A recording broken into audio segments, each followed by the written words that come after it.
بسم اللہ الرحمن الرحیم۔ محترم ناظرین، السلام علیکم۔ ایک صحابی کو رسول خدا صلی اللہ علیہ وآلہ وسلم کی دعوت کا اشتیاق ہوا۔ اس نے اپنی بیوی سے کہا، میں رسول خدا صلی اللہ علیہ وآلہ وسلم کو اپنے گھر دعوت دینا چاہتا ہوں، یہ ہمارے لیے بڑی سعادت ہے۔ بیوی نے کہا، ضرور دعوت دیں۔ صحابی نے چھری اٹھائی اور ایک بھیڑ ذبح کی۔ بیوی کھانا پکانے میں مشغول ہو گئی اور صحابی حضرت صلی اللہ علیہ وآلہ وسلم کو لینے کے لیے مسجد نبوی کی طرف چلے گئے۔ صحابی کے دو چھوٹے چھوٹے بیٹے تھے۔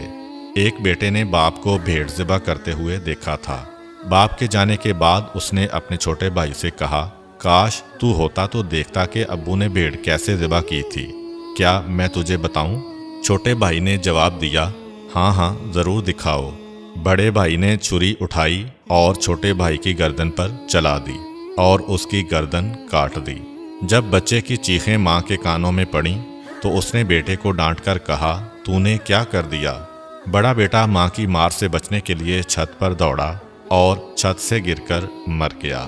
جب ماں نے دونوں بچوں کی لاشیں دیکھیں تو منہ پیٹ کر رہ گئی، مگر اس نے اتنے بڑے صدمہ کے باوجود حضرت صلی اللہ علیہ وآلہ وسلم کا کھانا پکانے میں کوئی کوتاہی نہ کی۔ اس نے بچوں کی لاشیں اٹھائیں، دوسرے کمرے میں انہیں رکھ کر ان پر کپڑا ڈال دیا۔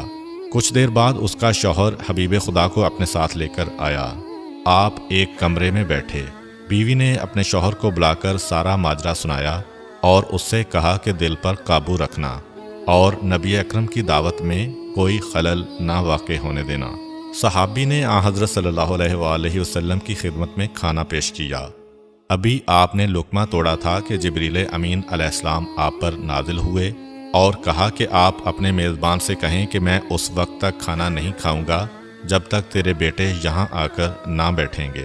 نبی اکرم نے میزبان سے فرمایا، اپنے دونوں بیٹوں کو بھی یہاں بلا لو۔ میزبان نے کہا، یا رسول اللہ، دونوں بچے ہیں، وہ کھیلنے کودنے کے لیے باہر گئے ہوئے ہیں، وہ پتہ نہیں کب واپس آئیں، آپ بسم اللہ کریں اور کھانا کھائیں۔ نبی اکرم صلی اللہ علیہ وآلہ وسلم نے فرمایا، یہ ناممکن ہے کیونکہ یہ اللہ کا حکم ہے۔ صحابی نے عرض کیا، یا رسول اللہ، میرے بیٹے مر چکے ہیں۔ حضرت نے فرمایا، ان کے جنازے یہاں لے آؤ۔ صحابی اٹھا اور دونوں بیٹوں کے جنازے لے آیا۔ نبی اکرم صلی اللہ علیہ وآلہ وسلم نے دعا پڑھی اور خدا سے ان کی زندگی کی درخواست کی۔ اللہ نے آپ کی دعا قبول کی اور بچے زندہ ہو گئے اور اٹھ بیٹھے۔ آپ نے انہیں دسترخوان پر اپنے ساتھ بٹھایا۔ بچوں نے حضرت صلی اللہ علیہ وآلہ وسلم اور اپنے والد کے ساتھ مل کر کھانا کھایا۔ بعض علماء نے حضرت صلی اللہ علیہ وآلہ وسلم کے معجزات کی تعداد 4000 بیان کی ہے۔ ان میں سے کچھ معجزات غزوات کے وقت بھی ظہور پذیر ہوئے۔ مثلا جنگ کے دوران اگر کسی مسلمان فوجی کا کوئی عضو کٹ جاتا تو وہ حضرت صلی اللہ علیہ وآلہ وسلم کے پاس آتا، آپ اس کے کٹے ہوئے حصہ کو باقی حصہ کے ساتھ ملا کر لعاب دہن لگاتے تو وہ فوراً جڑ جاتا تھا اور زخم کا نشان تک بھی وہاں دکھائی نہیں دیتا تھا۔ جنگ بدر میں معاذ بن جبل رضی اللہ تعالی عنہ نے ابو جہل سے جنگ کی۔ ابو جہل نے معاذ رضی اللہ تعالی عنہ کے پاؤں پر تلوار ماری جس سے ان کا پاؤں کٹ گیا۔ صحابہ اکرام انہیں میدان جنگ سے زخمی حالت میں اٹھا کر حضرت کے پاس لے آئے۔ اس وقت وہ درد کی شدت سے کراہ رہے تھے۔ حضرت نے ان کے پاؤں کا جھولتا ہوا حصہ دوسرے حصہ کے ساتھ ملایا اور لعاب دہن لگا کر اوپر پٹی باندھ دی۔ کچھ دیر بعد صحابہ نے ان کی پٹی کھولی تو ان کا پاؤں بالکل ٹھیک تھا اور اس زخم کا نشان تک دکھائی نہیں دیتا تھا۔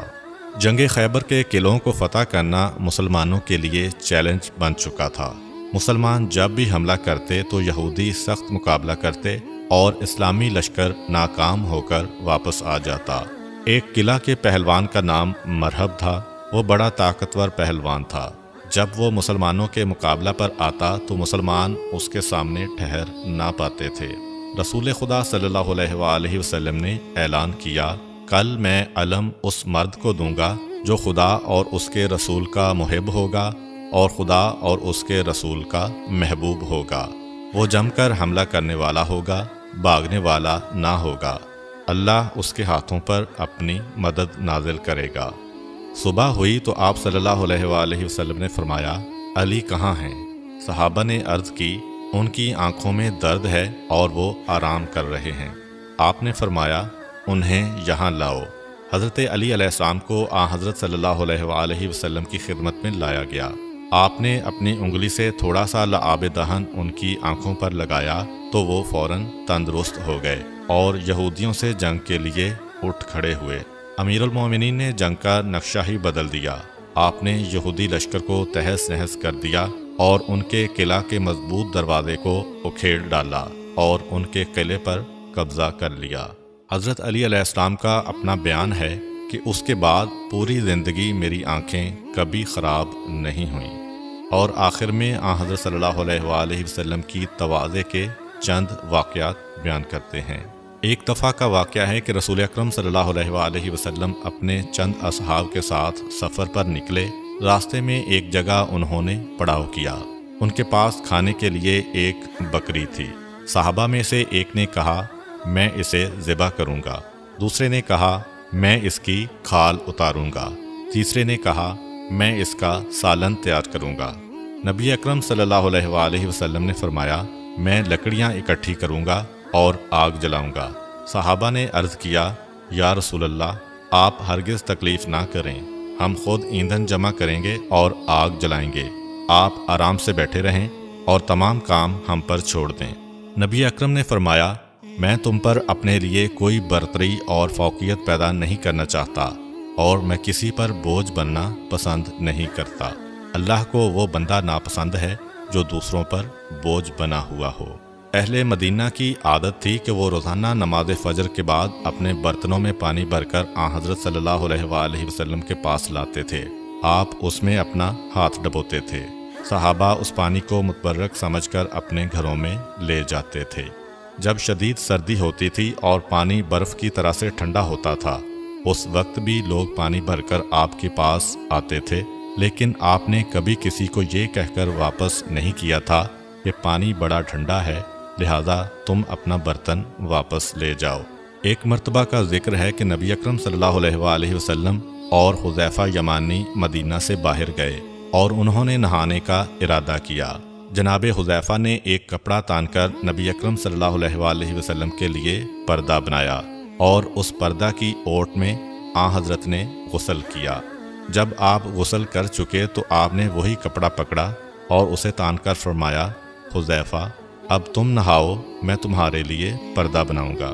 حضرت حذیفہ نے بہت سی معذرت کی اور کہا، آپ پر میرے والدین قربان جائیں، آپ زحمت نہ کریں، لیکن ان کی معذرت کے باوجود پیغمبر اکرم صلی اللہ علیہ وآلہ وسلم نے اپنے رفیق سفر کی خدمت پر اصرار کرتے ہوئے فرمایا، جب دو شخص رفیق سفر ہوں تو ان میں سے اللہ کو وہ شخص زیادہ پیارا ہوتا ہے جو اپنے ساتھی سے زیادہ محبت کرتا ہے اور اس کی خدمت کرتا ہے۔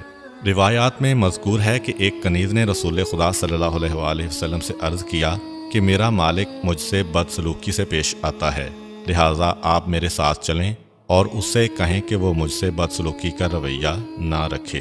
آپ نے کنیز کو ساتھ لیا اور اس کے مالک کے دروازے پر گئے۔ جب اس نے اپنی کنیز پر نبی اللہ کا یہ لطف و کرم دیکھا کہ وہ اس کی سفارش کر رہے ہیں تو اس کنیز کو راہ خدا میں آزاد کر دیا۔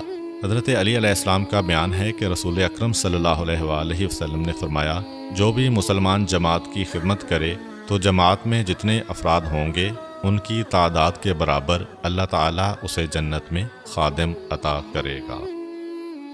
امید کرتا ہوں کہ آپ کو آج کی ویڈیو اچھی لگی ہوگی۔ اگر آپ کو ہماری ویڈیو اچھی لگی ہے تو ویڈیو کو لائک کریں اور مزید اس طرح کی ویڈیوز دیکھنے کے لیے ہمارا چینل سبسکرائب کر لیں۔ ملتے ہیں نیکسٹ ویڈیو میں، اجازت دیجیے، اللہ حافظ۔